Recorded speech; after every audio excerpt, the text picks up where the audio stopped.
Assalamualaikum warahmatullahi wabarakatuh. Baiklah, ketemu lagi dengan saya Nia Kasnayanti. Pada video kali ini kita akan membahas mengenai pemeriksaan atas SPT tahunan PPh Badan. Nah, langsung masuk aja kepada materi. Yang pertama, kita harus mengetahui terlebih dahulu apa itu WP Badan. Nah, menurut Undang-Undang KUP, badan adalah sekumpulan orang dan atau modal yang merupakan kesatuan baik yang melakukan usaha maupun tidak melakukan usaha. Contoh wajib pajak badan yaitu PT, BUMN, dan lainnya. Selanjutnya masuk kepada pengujian-pengujian yang dilakukan pemeriksa atas wajib pajak badan. Ada 5 pengujian. Yang pertama, pengujian atas penghasilan. Yang kedua, pengujian atas biaya. Yang ketiga, pengujian kompensasi kerugian fiskal. Yang keempat, pengujian kebenaran penerapan tarif. Yang kelima, pengujian atas kredit pajak. Kita akan membahas satu persatu. Masuk kepada yang pertama yaitu pengujian atas penghasilan. Nah, apa tujuan dari pengujian atas penghasilan ini? Tujuannya yaitu untuk memastikan kelengkapan penghasilan yang dilaporkan. Yang kedua, kebenaran jenis atau jumlah sumber penghasilan yang dilaporkan. Nah, masuk kepada cara pemeriksaan memastikan kelengkapan penghasilan yang dilaporkan. Yang pertama yaitu pemanfaatan informasi internal dan atau eksternal Direktorat Jenderal Pajak. Informasi yang dapat digunakan oleh Direktorat Jenderal Pajak dalam rangka pemeriksaan adalah informasi yang berasal dari dalam Direktorat Jenderal Pajak atau dari luar Direktorat Jenderal Pajak. Salah satu informasi internal yang dapat diperoleh oleh Direktorat Jenderal Pajak adalah hasil pemeriksaan sebelumnya, profil wajib pajak, dan lainnya. Sedangkan Direktorat Jenderal Pajak dapat menghimpun informasi dari pihak eksternal seperti data internet, media massa, dan lainnya.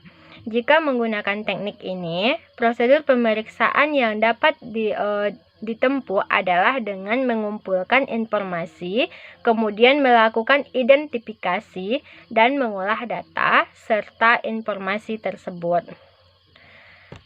Masuk kepada yang kedua yaitu analisis angka-angka.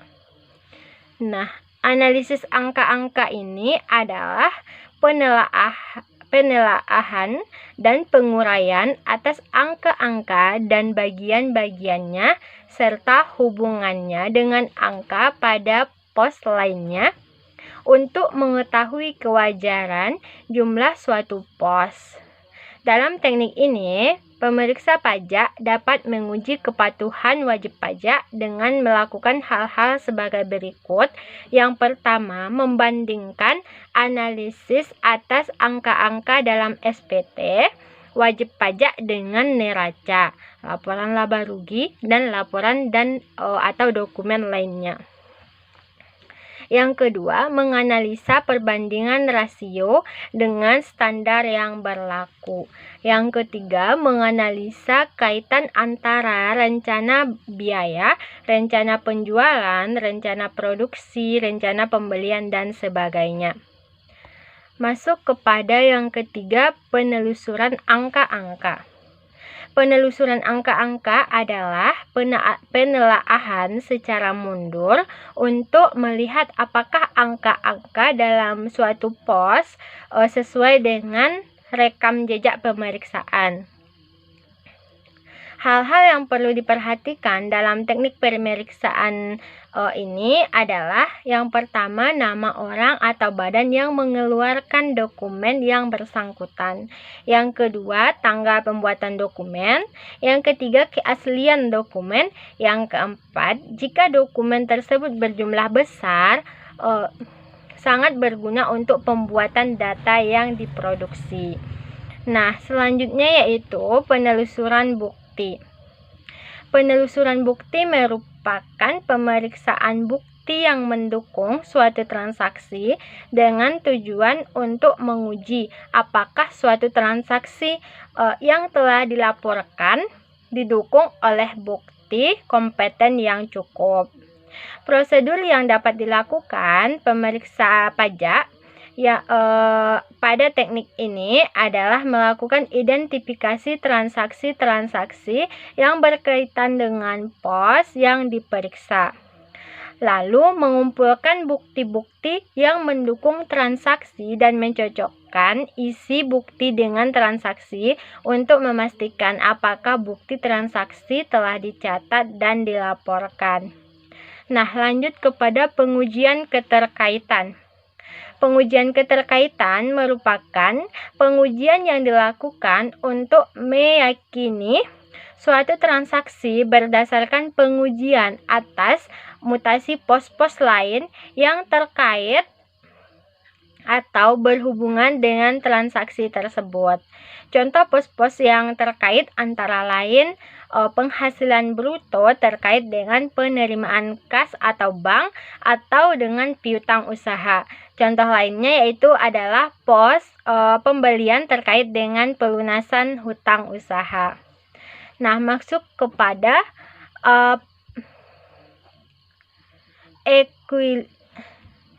ekuilisasi dan rekonsiliasi.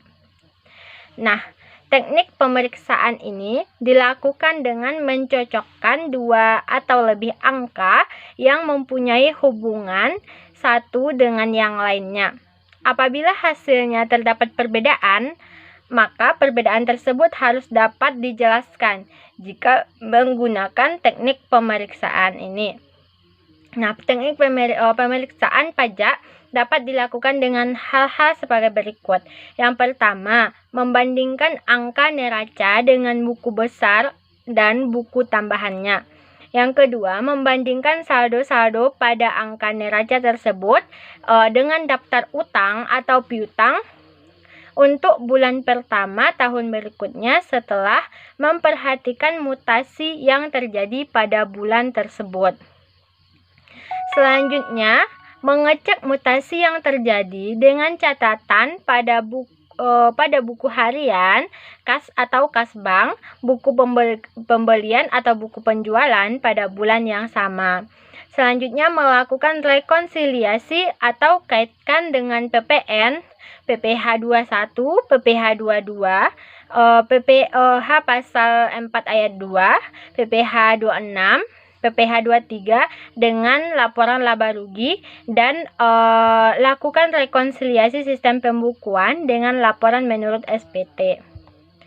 Nah, masuk kepada permintaan keterangan atau bukti. Permintaan keterangan atau bukti ini dalam melakukan pemeriksaannya jika diperlukan keterangan atau bukti dari bank, akuntan publik, notaris, konsultan pajak, kantor administrasi, dan atau pihak ketiga lainnya melalui kepala unit pelaksana pemeriksaan. Pemeriksa pajak dapat meminta keterangan dan atau bukti yang berkaitan dengan pemeriksaan yang sedang dilakukan. Hal-hal yang dapat dilakukan dalam teknik pemeriksaan ini adalah yang pertama, cross-check data dari pihak ketiga. Misalnya, utang dagang pihak ketiga untuk memastikan pembelian yang terjadi pada pihak ketiga. Yang kedua, mengumpulkan data dari pihak ketiga, misalnya Dirjen Bea Cukai, Departemen Kehutanan, dan lain-lain. Selanjutnya, yang kedelapan yaitu konfirmasi. Konfirmasi merupakan kegiatan yang dilakukan untuk memperoleh penegasan atas kebenaran data atau informasi yang telah dimiliki oleh pemeriksa pajak kepada pihak lain terkait suatu transaksi yang dilakukan wajib pajak yang bersangkutan dengan meminta pihak lain tersebut untuk menjawab pertanyaan yang diajukan. Yang ke-9 yaitu pengujian kebenaran perhitungan matematis. Pengujian kebenaran penghitungan matematis adalah pengujian yang dilakukan untuk meyakini kebenaran perhitungan matematis seperti penjumlahan, pengurangan, perkalian, dan pembagian atas objek yang diperiksa. Teknik pemeriksaan ini dapat dilakukan dengan yang pertama, mempelajari metode penghitungan yang dilakukan oleh wajib pajak. Yang kedua, melakukan voting atau untuk menguji kebenaran penjumlahan atau pengurangan ke bawah. Selanjutnya, metode gross voting, yaitu untuk menguji kebenaran penjumlahan atau pengurangan ke samping. Nah, itu tadi cara pemeriksa memastikan kelengkapan penghasilan yang dilaporkan. Selanjutnya, cara pemeriksa memastikan kebenaran jenis atau sumber penghasilan yang dilaporkan. Dia ada 3. Yang pertama, memanfaatkan informasi internal maupun eksternal dari Direktorat Jenderal Pajak seperti yang telah saya jelaskan tadi. Yang kedua, pengujian kebenaran fisik seperti yang telah saya jelaskan tadi. Dan yang ketiga yaitu konfirmasi seperti yang saya jelaskan tadi. Nah, masuk kepada pengujian atas biaya. Apa itu tujuan pengujian atas biaya? Yaitu adalah untuk memastikan eksistensi dan kebenaran jumlah biaya yang dibebankan terkait antara biaya dengan kegiatan usaha. Lanjut kepada cara pemeriksa memastikan eksistensi dan kebenaran jumlah biaya yang dibebankan. Yang pertama, pengujian kebenaran penghitungan matematis. Itu tadi saya jelaskan di nomor 9. Yang kedua yaitu penelusuran bukti, sudah saya jelaskan juga. Yang ketiga, pengujian keabsahan dokumen. Nah, pengujian keabsahan dokumen merupakan pengujian yang dilakukan untuk meyakini keabsahan suatu dokumen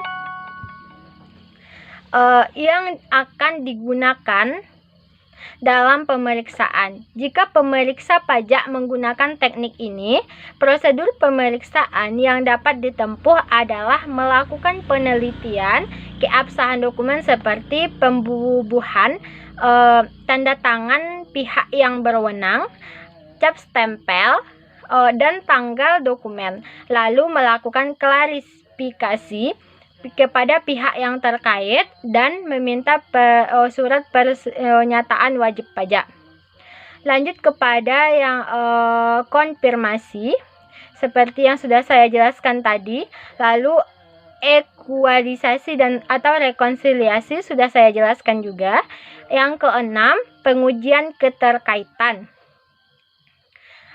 Pengujian keterkaitan merupakan pengujian yang dilakukan untuk meyakini suatu transaksi berdasarkan pengujian atas mutasi pos-pos lain yang terkait atau berhubungan dengan transaksi tersebut.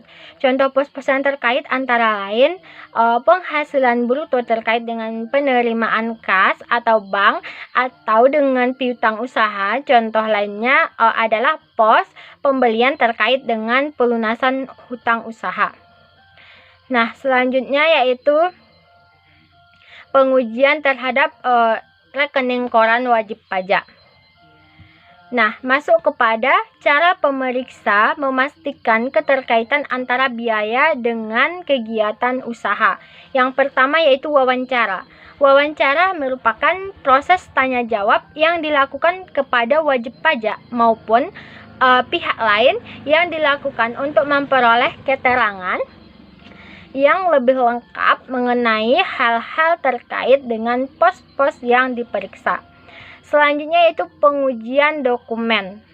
Seperti yang telah saya jelaskan tadi, yaitu pengujian keabsahan dokumen tersebut. Selanjutnya yaitu pengujian kompensasi kerugian.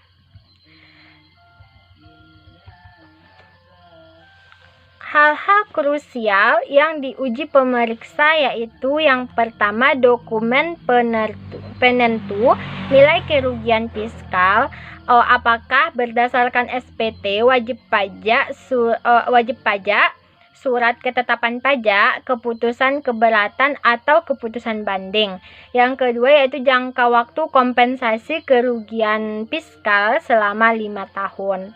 Nah, lanjut kepada pengujian kebenaran penerapan tarif. Dilakukan oleh pemeriksa pajak untuk memastikan bahwa wajib pajak telah menggunakan tarif pajak yang sesuai dengan ketentuan perundang-undangan perpajakan. Selanjutnya yaitu pengujian atas kredit pajak.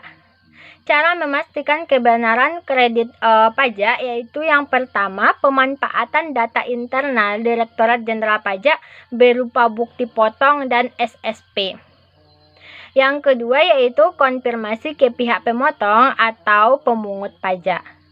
Nah, sekian materi yang kita bahas pada kesempatan kali ini mengenai pemeriksaan atas SPT tahunan PPh Badan. Semoga bermanfaat. Wassalamualaikum warahmatullahi wabarakatuh. Terima kasih.